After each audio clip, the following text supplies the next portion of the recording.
that was the most magical moment in the theater because everyone was cheering each other on. They were so excited about each other's work. It wasn't competition. It was, oh, we're all different. It was almost like we're all different ethnicities, and we're making an America.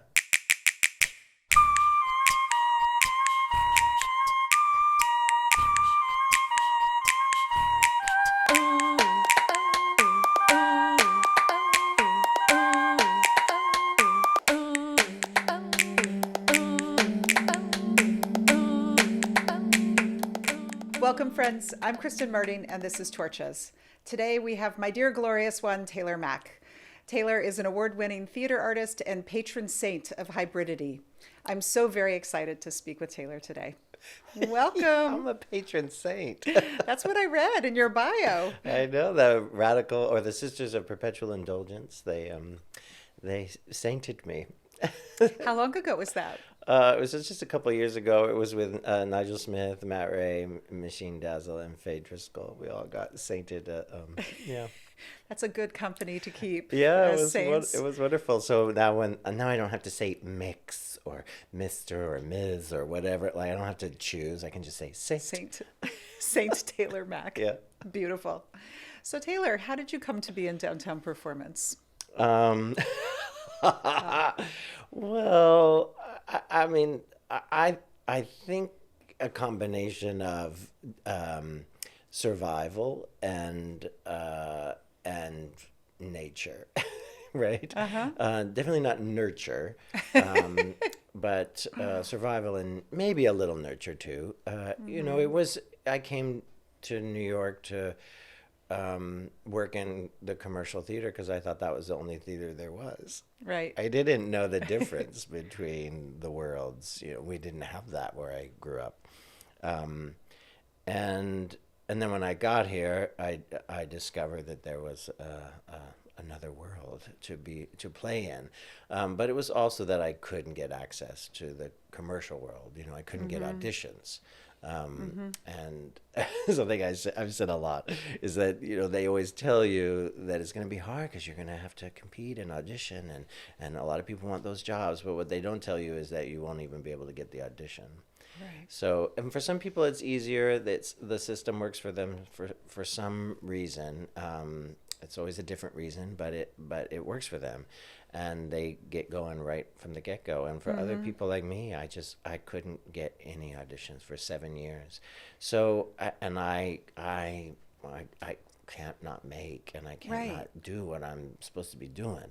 So I went where they would have me, and I got turned down even by La Mama, you know. So so I went to La Mama and said, "Can I do a show here?" And they said no, you know. So so did you talk to Ellen actually, or it was no, somebody it was else? somebody else in Right, the building that was like, "Who is this kid?" No, you know.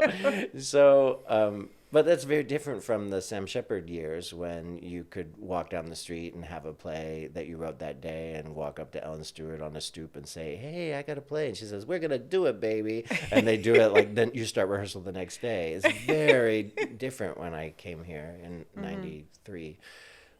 So yeah, I went where they would take anybody, and that was the clubs. Yeah. So, and then I just started doing work in the clubs, and then, you know, that helped me get into the theater. How do you see artistic lineage passed down or interrupted in the work that you make? I mean, I see it in hindsight. I came here right when AIDS was, you know, strongly changing the community, and real estate was also changing the community. More people, even though a lot of the interesting artists were dying or licking their wounds from being traumatized from all of their loved ones dying, so weren't very active. There were also a lot more people moving here at the same time, right? So since 1980, there's a 1.5 million more people in New York City right now than there were in 1980, when you could have a loft apartment and make your art in your loft.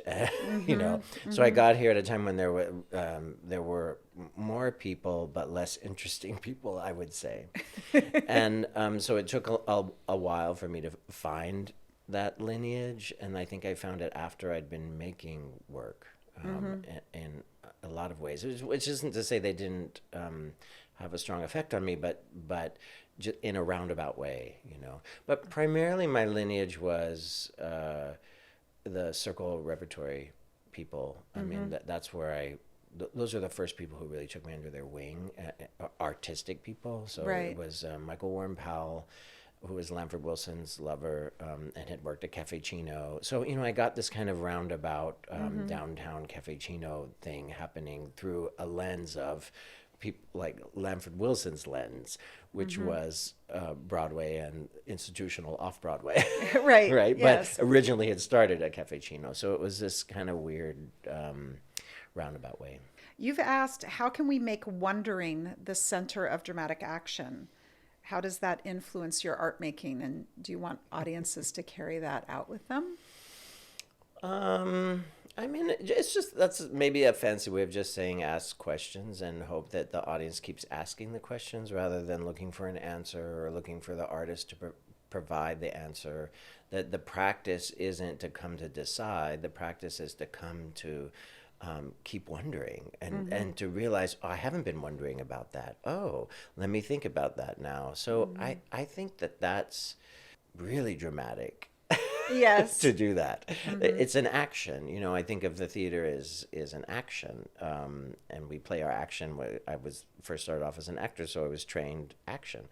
And so what are you asking the audience to do? And what are you doing to the audience, and what are you asking the audience to do? So, and wondering is maybe the best action you can choose. Praying, wondering is holy, holy God.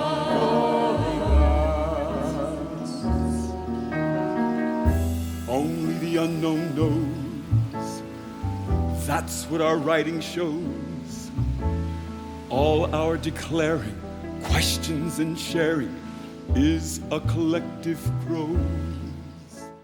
I love that song in The Hang that's all about to wonder. Yeah. Because it really places you into that place of the imagination and the uncertainty and the curiosity. Yeah. I mean, wondering is prayer, is what the song basically suggests. And it's a form of prayer. And it's a form that isn't oppressive to anyone. Some prayers are passive aggressive or very aggressive or ineffectual or perpetuating denial or some kind of fantasy or wrapped in systems that are dysfunctional. Like how can there be heaven if there's a hell? You know what I mean? Like, do you want to live in a plane called heaven, knowing that there are people who are suffering for all of eternity? Right? Yes. Is that utopian to you? So always felt terribly unfair to me as a child. I was like, how can that be? That just because they happen to have never read the Bible and taken Jesus into their heart, that they're going to burn in hell forever? Right. That just doesn't seem fair. Yeah, not fair. And also, and is that your definition of perpetual good? Is that there's perpetual evil as well? So I just makes wondering is a way free of those of those stigmas and tactics to oppress other people and oppress yourself. And wondering is a way to incorporate the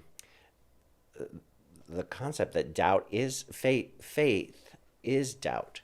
To have faith is to also have doubt. And so that's delicious, I think, and liberating. Yes. So that's I think that's what theater can do, or at least the theater that I'm interested in making, is just kind of encourage people to wonder on stuff instead of that everything we see as conflict in terms of character A wants something, character B wants something, and they have to fight in order, and then somebody has to lose. That's capitalism, right? Right. Yes. Yeah. So that's not such an interesting way to wrap our entire art form around that structure. So it's just about wondering how to break out of that that model, which is so it's stitched into every narrative that we see. That's oppressive. Yeah. Yeah. In some ways, yeah. Mm-hmm. Yeah. It can be fun. It can, yeah. One of the other things that I think is a wonder, the way wonder comes into the work, is that you never think of the work as done. That you're always in process, you're always experimenting, you're always trying something new, you're risking something fresh with the possibility of failure, and you build that into the work. Could you talk about why you do that? Well, I think in some ways it goes back to that survival of, I mean, I'm an American artist, and so there's no funding, right?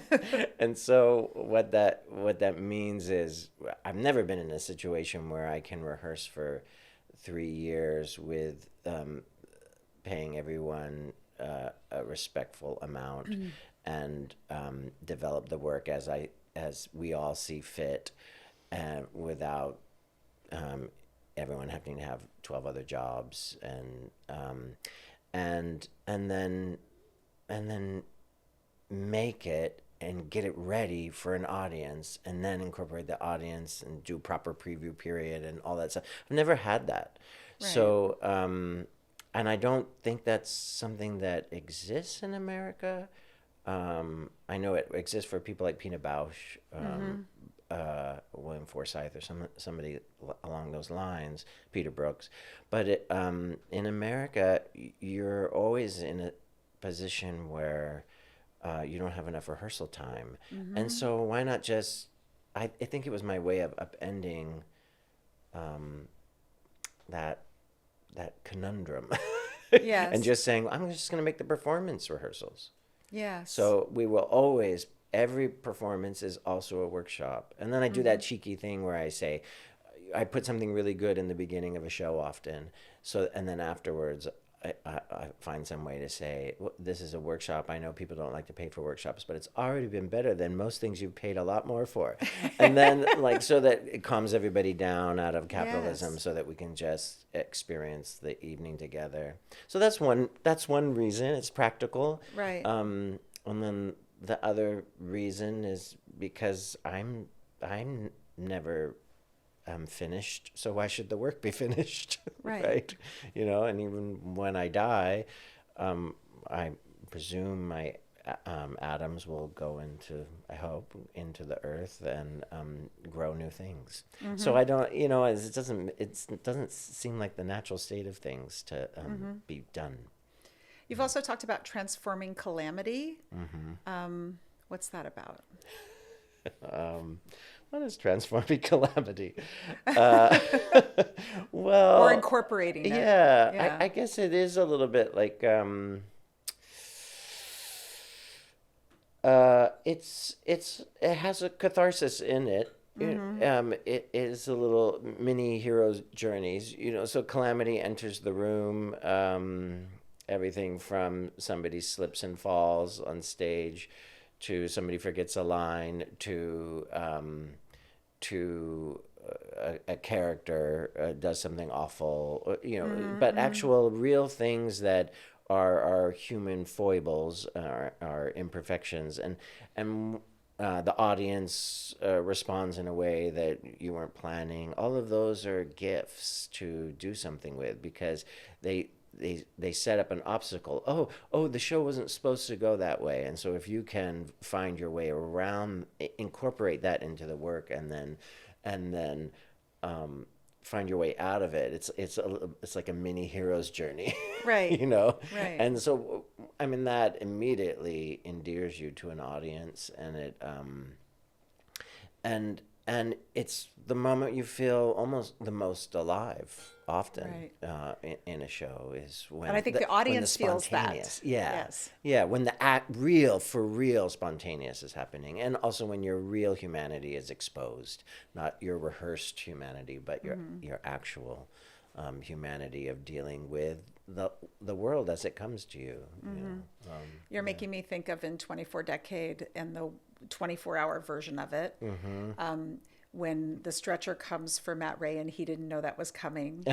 And he also didn't want to leave the stage, but he knew he had to leave. And that moment of his vulnerability and giving in to the leaving after him playing for 23 hours and you still have another hour to go.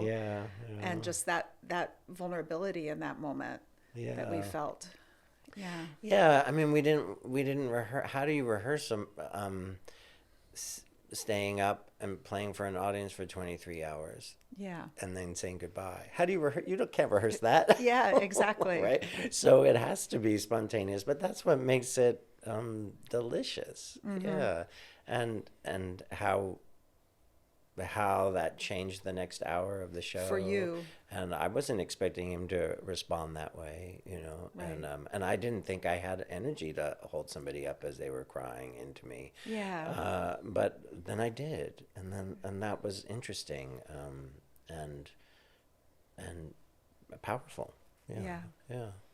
And you brought that with you for that last hour. I did. I think very much so. And then it also has changed the less ephemeral work, the film. We've captured it for the film, so it's there. So that changes the audience that is watching the movie but didn't see the show, and it changes the art slightly in terms of how we view something that was ephemeral.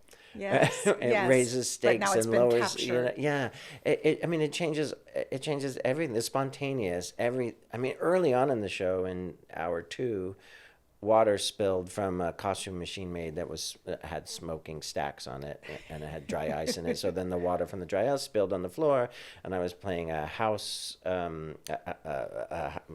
housewife in that decade, and so I was cleaning up and cleaning up, and that was the first real spontaneous moment that happened during the show. And luckily it was in hour 2 of a 24-hour show, so it was a little promise to the audience that we were always going to incorporate the flaw, the mistake, the calamity, and that to me goes into the larger world of dealing with our president and inequality and the kind of chaos that so much of a culture that is kind of built around I'm in pain, so I want you to feel pain too. You know, that brings a lot of spontaneity into our lives and a lot of chaos. And so how do we the theater is this beautiful place where we get to practice. You know, and so we practice together in a live art form how to incorporate trauma and horror and tragedy and comedy and love and all of those things. And empathy and understanding. That's beautiful. How has your work changed being at all different scales? You've done it in clubs, in tiny theaters, in large touring houses, opera house style places. That's one of the great joys of my life, actually, is that I've had that blessing, whatever you want to call it, to be able to do the same work in a million different locations, times, for lots of different audiences, kinds of people. Playing a show in a proscenium theater is very different from a tent, very different from a black box, different from an opera house, different from an amphitheater. Doing the midnight show is very different from the noon show, you know. And so all of that, what's most exciting about it is it makes the invitation stay alive. You always have to invite the audience into the work in a slightly different way. Even if it's scripted, you still have to find your way to say, oh, well, the lines are saying this, and the audience is restless because we're in an amphitheater where people are walking in front of them with hot dogs, right? Right. Right. Yeah. And so I've got to change the way that I say the line so that people can hear the line through the hot dogs, Yeah. or I've got to somehow acknowledge the calamity in the room that like that someone's walking by the front of the stage with hot dogs, and so can I talk about that, or can I improv, or can I direct the line that's scripted to that moment, and all of that invites the audience in. Whereas if you just do a cut print, you do that version of the show over and over again the same way in every room, it can still work, I suppose, but there's something tragic about that. Yes, Yeah. something gets lost. Yeah, so I just love it. That's my favorite part, actually, is to, I just found out I'm getting to, when is this airing? I think you're in June. In this June? Uh-huh. I don't know if we'll announce yet, so I won't say it. But I just found out we're playing, a great, great, great theater. And it's a theater I've wanted to play since I found out about this theater, for 30 plus years. So, and I don't see it as any different than playing the 50-seat Pangea, but it requires different technique. Yes. Yeah. Absolutely. Yeah. You think a lot about the role of the audience, and you talk about audience a lot, and a lot of theater artists don't. And you think about the relationship with them and how to activate them or how to engage them. Can you just talk a bit about why that interests you in your art making? I wrote this kind of in an essay for our friend Melanie Joseph, her theater company, The Foundry, that I use the audience as art supply. I grew up, my mom had a private art school, so I grew up basically babysitting was having to go to the art school and wait around while all the other kids did art, and then I would sometimes do it and sometimes not, and so I was surrounded by people drawing, and and I hated it, but that's what I had to do. It was an after school program. It was a little they paid $40 for a class, Right. And so I guess I think of the audience a little bit as art supply. I was surrounded by art supplies my whole life. So I think of them as crayons and oils and paints and carving tools. So they're part of the collaborative. You can't make it without them. And we know that you can't make theater without an audience. I mean, can't is a strong word, but usually you don't. And yet we rarely ever incorporate them into the creation. Yes. So that's such a strange thing. So I think I like to upend that a bit and say, how do they matter? And it was something that we started at. I started it with the Beasts of Taylor Mac, that kind of compendium show that I did years ago. I did it here. And then I really solidified it in The Young Ladies of, which we also did here, where the audience is responsible for the dramatic event of the play. So that's the moment towards the end of most plays in an Aristotelian structure where something happens and nothing can be the same. And that's usually the 11 o'clock number or something like that in the show. And so I started this practice of giving the audience the dramatic event.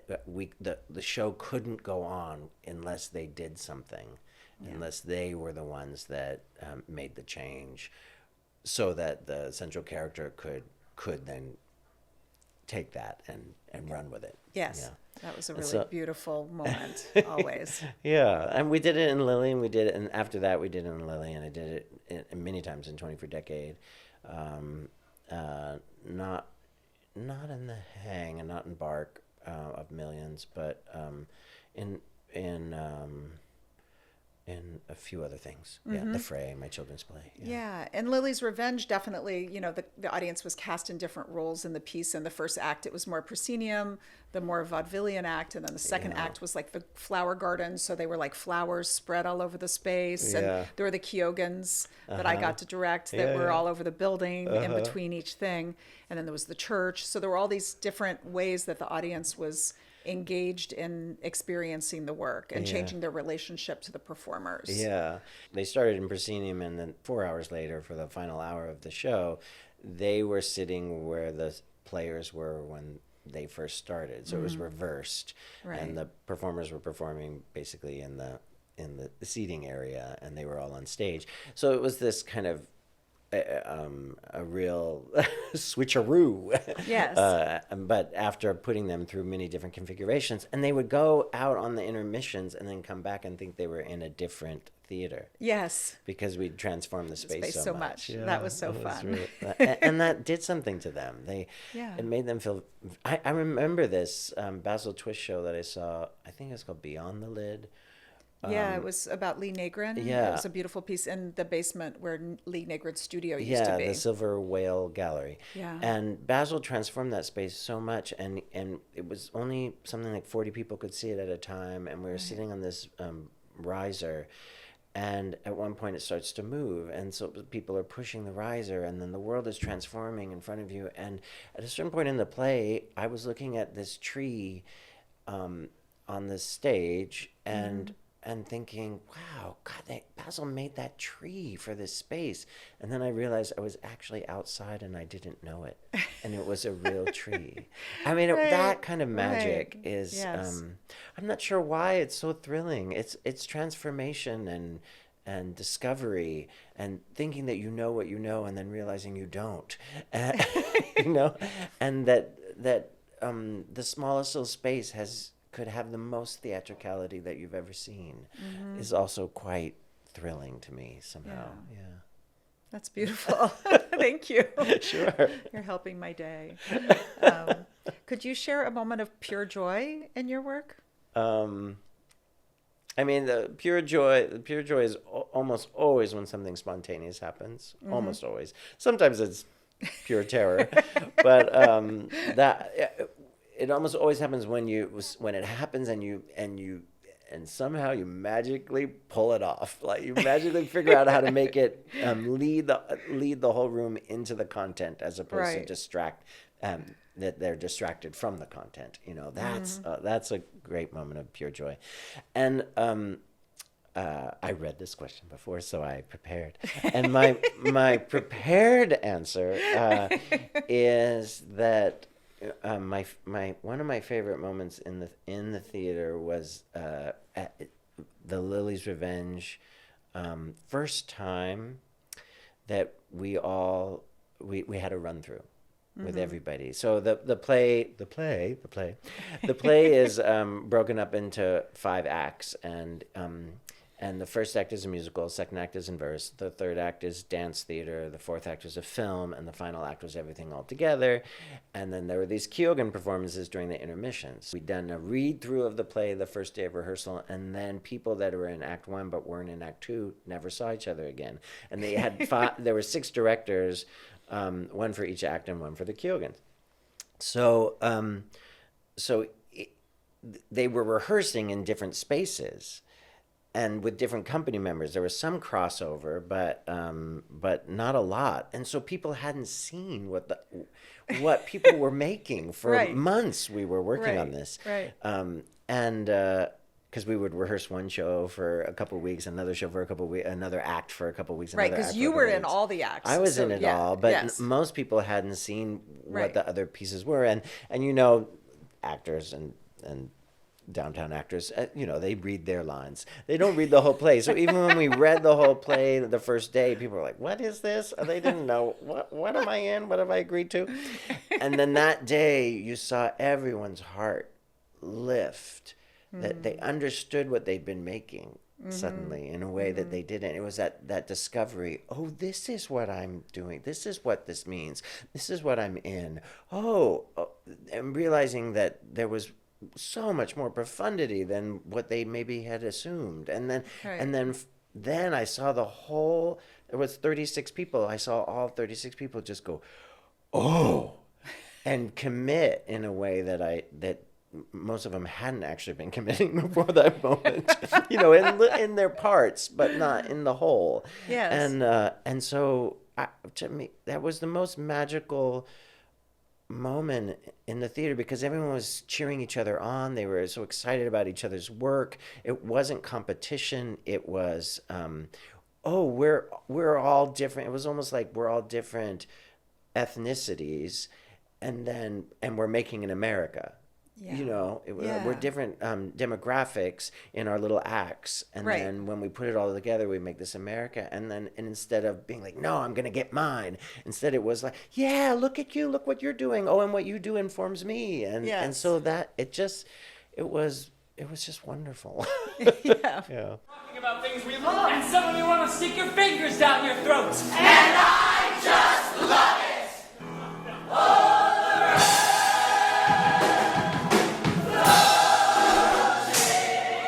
You're thinking about making the room queer. Yeah. And you're thinking about how that gets people to not sit so comfortably, to consider, to question what Yeah. they're seeing, what they're experiencing as performers, as audience.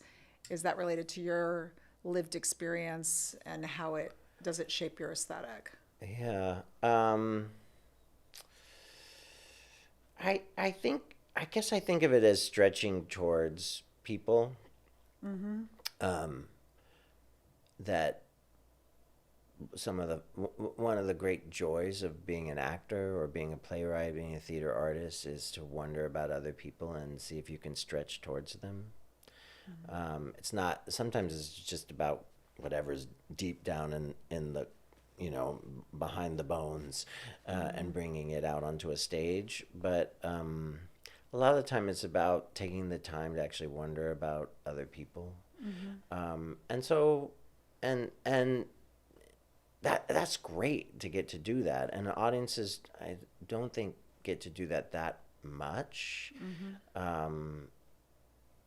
Or they're not challenged to do that much. Their challenge is to see people as other, Yeah. as opposed to come with their deep curiosity about it, or like when they watch TV shows or movies or big cultural theater things, they're often asked to observe and laugh and cheer somebody on, but not necessarily wonder, not bring their curiosity to the moment. Yeah. So that's a way to ask to give that gift to the audience of a curiosity. So to say, okay, I'm casting you all as queers now, right? It says, I know you assume that this audience is queer, but actually we all know that it's not. In fact, the majority of the people in this audience probably aren't, in most of the spaces that I perform in. Yeah. And so it upends the assumption that if you're going to see somebody like me, then there's all these queers in the audience, and often they're the minority. Yeah. And so that does something to the space. It does something to the space to ask them to use their bodies. So I asked everyone to slow dance with someone of their same gender in 24 Decade. Right. I loved that And moment. to a homophobic song that we slowed down and turned into a gay junior prom song. Right. Right. And so one of the things that I would see happen is that every single time we did it is people would laugh and goof and be silly and be like, oh, I'm dancing with someone of my same gender, Right. which is kind of a homophobic response. Yes. And a lot of the queer people in the room would also be kind of nervous because they've never been in a room with a lot of straight people slow dancing before with someone of their same gender. Yeah. They've kept that for their safe spaces, Yes. or they've never had it. And so what that does is it makes everybody consider each other. Consider that straight person's deep homophobia. And maybe they don't need to because they've been doing it their whole lives, but it's interesting for the straight person to consider their homophobia. So I just make sure that everyone's aware that that's what's in the room, because Yes. sometimes they're not. And then I ask them to challenge themselves and to do it romantically without giggling and laughing. Yeah. And then we do it again. And that's when you really see the change. The room, almost every time we've done it, shifts in a way that I'm not sure I'll ever make anything so wonderful, honestly, because it's so moving to watch it happen. And the people that are queer that have never seen heterosexuals stretch towards them. Yeah. You know, they've had to stretch towards heterosexuality their whole lives, but they've never seen a room full of heterosexuals do that towards them. Yeah. And so it really changes people. And, you know, I just officiated the wedding of these two guys that met at the 24-hour show. In that number, they were sitting together for 20 hours, sitting next to each other, and I asked them everyone to slow dance to someone of the same gender, and one guy turned to the other and said, "Would you dance with me?" And they've been together ever since. And I just officiated their wedding. Oh, that is such a beautiful story. It was so beautiful. Oh. It was really, really wonderful. So I don't know. There's something in the magic of it. There's something that happens, and once you experience magic, you don't want to go back and make kind of work that isn't magic. I don't know if that doesn't really answer your question, but yeah. But there's another moment in 24 Decade that I found incredibly moving, and it was when we were blindfolded, and you fed someone a grape, and they fed you a grape. Yeah. And I still to this day don't know who the person was who I experienced that with. It was me. No, I'm joking. But if I ever were to meet them again, I would feel like they were a dear friend. Yeah. You know, Yeah. There's this intimacy of that and care in that moment. Of the mystery of it. Yes. Yeah. And that is so beautiful. Part of your question was about, does that inform my aesthetic? Yeah. And I think I mean, it depends on what we mean by aesthetics, but I think there's something to that, which is an aesthetic of vulnerability, braving something, of awkwardness, because that's an awkward moment too. Yeah, you know, yeah. An aesthetic of a little bit of danger, because you don't know who's gonna like sit on your lap or feed you a grape, or yes, you know. Yes. There's an aesthetic of trust. That, you know, we've all walked into this space and people are going to have a certain kind of etiquette. Sometimes they fail at it, but usually not, you know. Right. And there's an aesthetic of smells and warm bodies, and you know, that it's kind of I guess it's because at that moment you're blindfolded and you don't see anything. So all the aesthetic of it is everything that's going on in your mind, everything you're hearing, everything you're smelling, everything you're tasting. And that is a different way of thinking about it. I find the visual aesthetics are wonderful and can be thrilling, especially when you work with people like Machine Dazzle and John Torres, and, you know, people who just really know how to make beauty happen on a stage. But I also find that they can be distracting from content. You know, and sometimes they help you into the content. Usually they help you into the content, but sometimes we get so used to it, and I often, you know, will finish a show and somebody will be like, "Oh my God, that outfit you had on," you know, and I think that we didn't figure out a way to make the outfit help them into the content.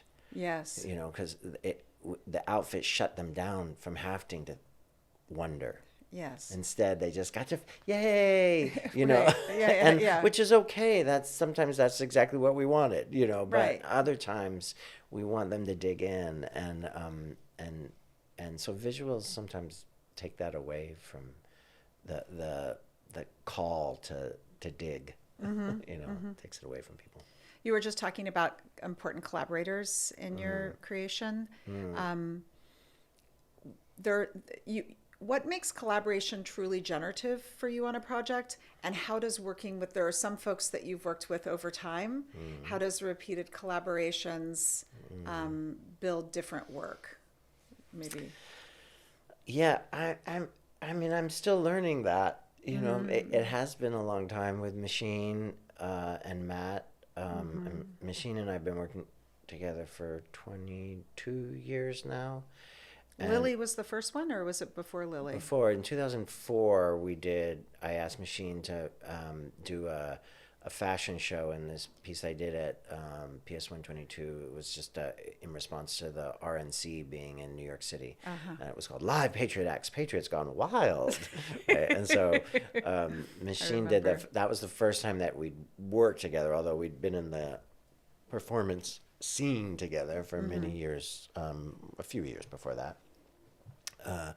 But yeah, that was our first time. So that's 22 years now that we've been together. And Matt is also, I mean, almost 20 years now. I think 20, I don't know. Yeah. Close. Doesn't really matter. And those are probably the two people I've worked the longest with repeatedly. And I'm still learning things about them and what they're capable of. They're capable of such depth and extraordinary things, especially when you don't micromanage, especially when you don't say, okay, I'm making a show about A, and so I need your costume to be A. Right? And so you say, I'm making a show about A, and here's my offering for the show, and then they make an offering for the show. And if something's confusing, then you don't say, you need to change that to match what I'm doing. You say, oh, okay, well, how can I change what my offering is to match what that offering is? And then the hope is that they will see that behavior and model it and go, oh, how can I change what I'm doing to uplift Taylor's offering? And that it's this back and forth between each other. So that it's a different way of working, and not many people I know work that way in the theater. And so I find that is when we make our best work, is when we all bring our offerings to the table, as opposed to telling each other how to do what we do. A body in a seat, a shape in the dark, for us to complete.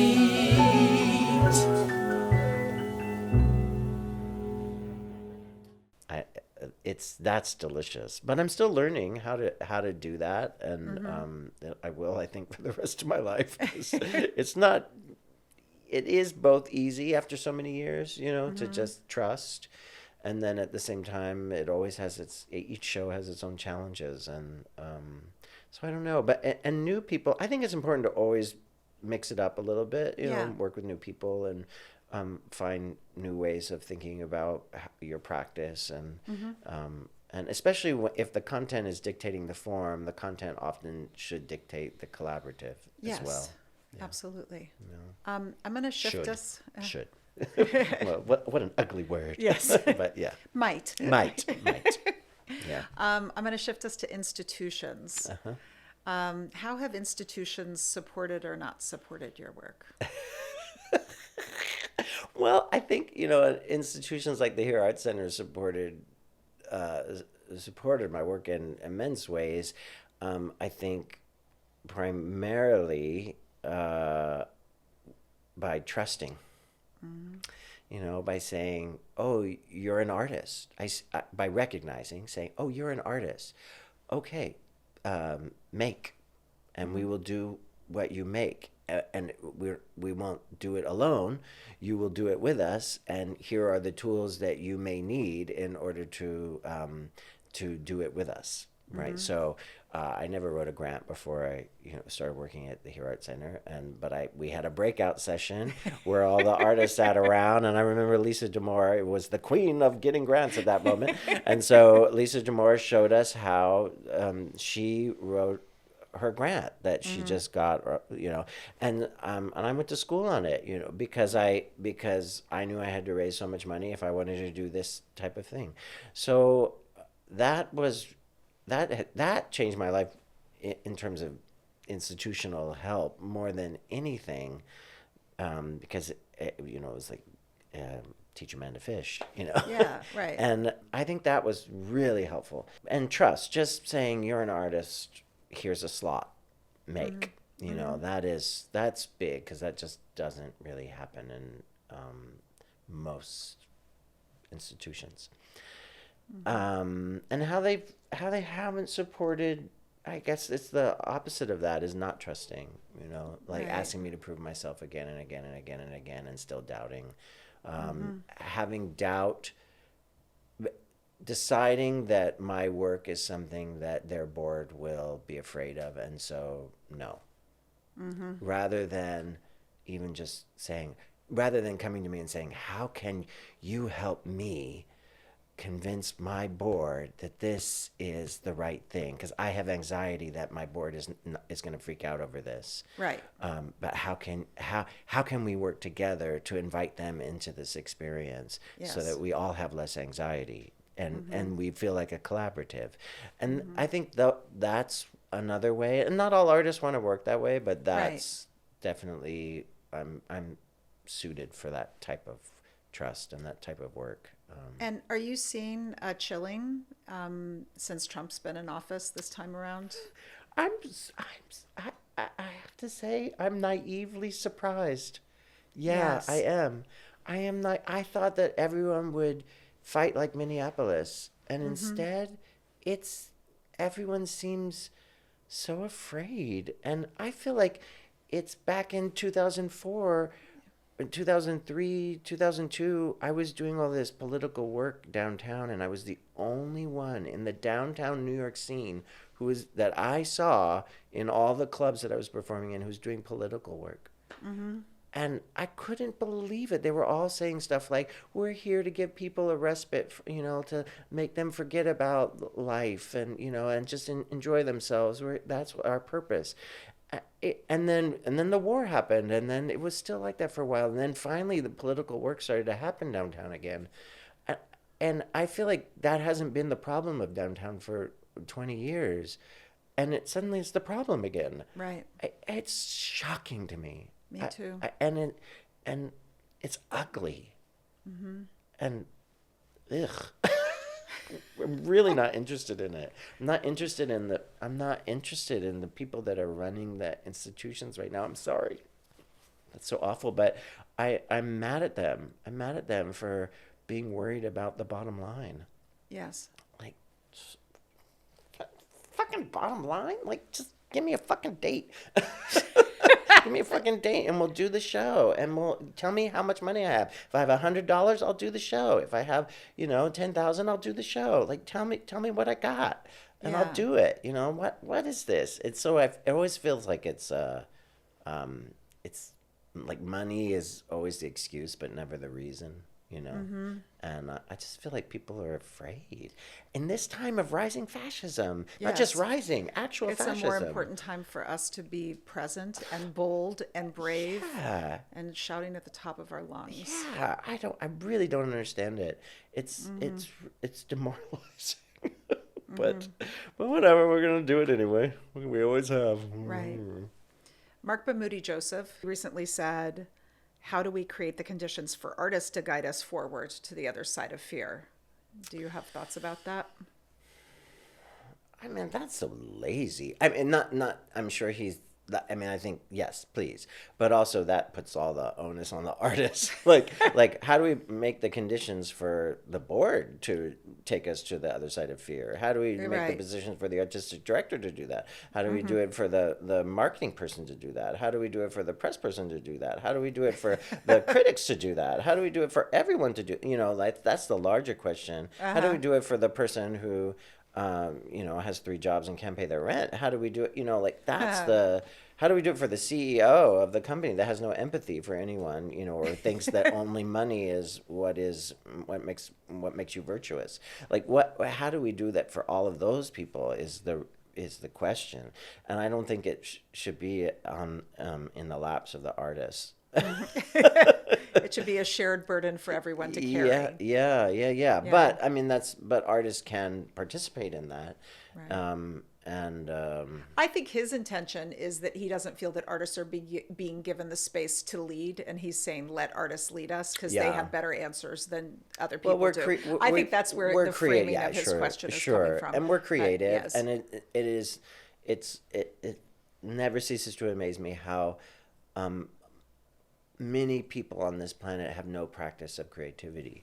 And so, and I guess I was lucky enough to grow up in an art school where I saw creativity all the time. So it's a little foreign to me when I realize, oh, people don't have creative solutions. Right. They don't have a practice to get there. Right. So I think in that, how can we trust people more? I mean, it's like,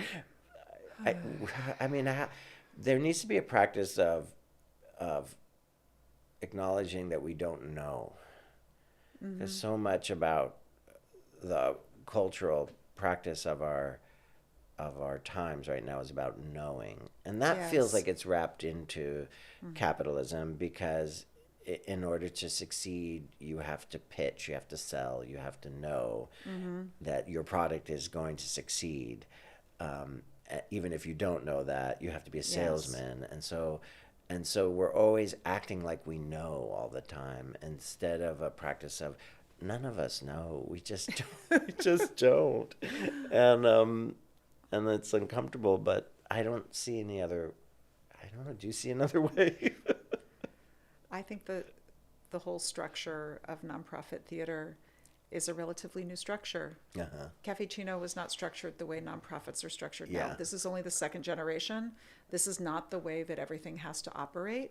No. There's an assumption that this is a structure we must save, that it's toppling right now, but we must save it. I think it's an opportunity to look at, and I thought COVID was also an opportunity. There are opportunities that have been offered to us to think differently about how we function in the nonprofit world. I think we need to avail ourselves of these opportunities and these invitations to think differently and to operate differently. Yeah. I mean, that sounds good. I don't think it's working. No. I mean, it's working for entertainment, and it's working to some degree. I see kind of cool art that's made at nonprofits every year. Yeah. It's not like it's not working. It's just everyone's panicked all the time. Yeah. And I don't think that's your best place to create, especially to create work about liberation, if all you have is anxiety and scarcity. Is the way you're framing your existence. It's kind of, to me, it's a little bit of the conversation of equality is not winning at capitalism. Equality is not that I get to oppress somebody now. I once didn't used to be able to oppress anyone because I had no money, but now I have money and I can oppress someone. I should be able to oppress others. Like that seems to be the narrative. Right. I mean, that's not the stated narrative, right? But it is the underlying. It's narrative. The underlying narrative of what people think of as equality. Is you got yours, and I should be able to get mine too. Yes. And that's not. To me, that's not where it's at. Right. I don't see that going well for anybody in the long run. So. How do you define success? And is it different now than it was earlier in your career? I guess I really just define it as working hard and then seeing people, seeing the light behind people's eyes. I don't know, and my own, like working hard and then going, I'm not sure that I have the words at this moment to articulate that, but it's a feeling. That comes I've had many times, and it comes from transformation.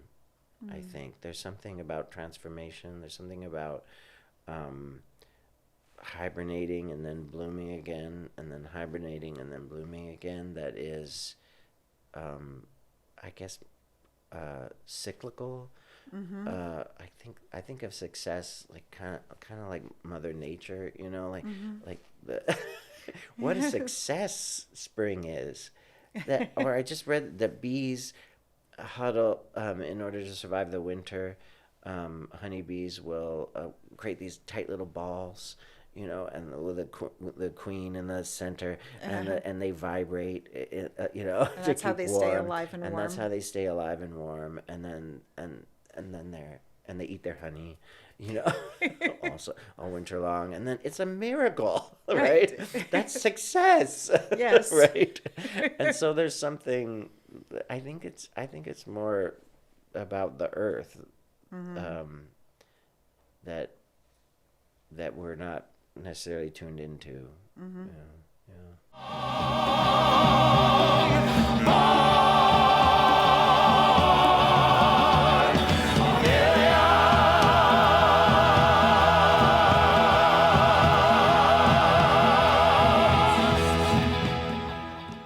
Legacy. You have lots more to make. What do you want when you think about your legacy? What do you think about leaving for the next generation of art makers, for audiences, for humans?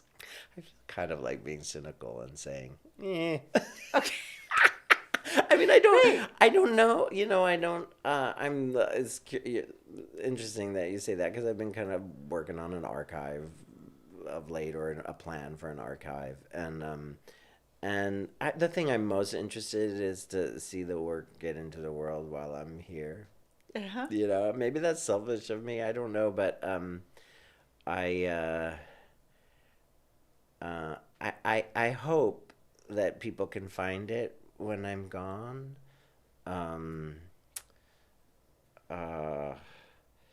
But if it's not important, then I don't need to burden the world with landfill. You know what I mean? Like, I don't need it to be in the world. I mean, if it's not addressing the current moment, like, I don't. But I think I try to write work that feels not universal, but asking the questions that will be asked in 100 years. I think you do. Yeah. So I think I hope that it's still relevant, but I'm confused. Is that ego, or is that not having good parental figures in my life and wanting to be a good parental figure? Is it wishing for more good parental figures, and for the art, and seeing that the art has been the best parental figure for me? And so I don't know. I mean, I don't want to be so cynical that I poo-poo it, but I think we often are so worried about the children. We're so worried about the children, and I'm like, what about like the middle-aged person that is struggling and needs some help, like, if it's true that we were recycling, then we'll be children again, so yeah, I want to support the children, but I feel like there's a lot of sad middle-aged people. The older people seem okay. The elders are having their time, they're having a hard time in normal ways, but I feel like that middle passage is really hard for people, and I feel like that's what's given us Trump, is the middle passage. Wow. I mean, it's Generation X voted most for Trump, Yes. out of any generation, percentage-wise, Yes. I mean, there's more boomers and millennials, and so there's something sad when I look at middle-aged men. There's something so sad about them. And they're having a hard time, and all those ICE agents. I mean, they look like middle-aged men to me. They're probably all in their 20s, but they look like they're on the verge of like a heart attack, And so I'm like, why are they so angry? What's all this rage about? And so I feel like we got to figure that out. It's because, and I think the reason is because it's when hope dies, then what's left is, I'm in pain, so I want you to feel pain. Right. So I'm not alone in my pain, right? Or something like that. So I don't know, this isn't about the theater, but I feel like it's a core problem that we have, that we spend so much time on youth in the culture and not enough time on how to care for people in the middle passage. Maybe that's creepy to call it that, middle passage, but I don't know. Yeah. I think the spirit of downtown is still here. I think that's another thing that middle age does, is that if you don't like make a commitment all the time to downtown, I saw my friends at the Parkside Lounge, and they're both kind of my age, a little younger, Christine and the clay woman, you know. Oh, yes, totally. And it was the most authentic downtown thing I've seen in years. I thought, oh, East Village art is alive in this little room. It was so yummy.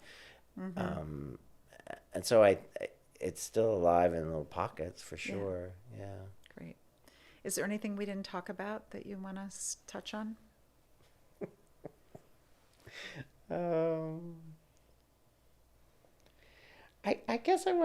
guess, you know, maybe the thing to touch on is that the flow of it. I don't know, the flow of being an activist, then being an artist, then being an administrator, then being an artist, then being a different kind of artist, then being a dog walker, then being you know, like the flow of change, I think is really essential to longevity and to the lifeblood of the city, to not just hunker down into your own thing.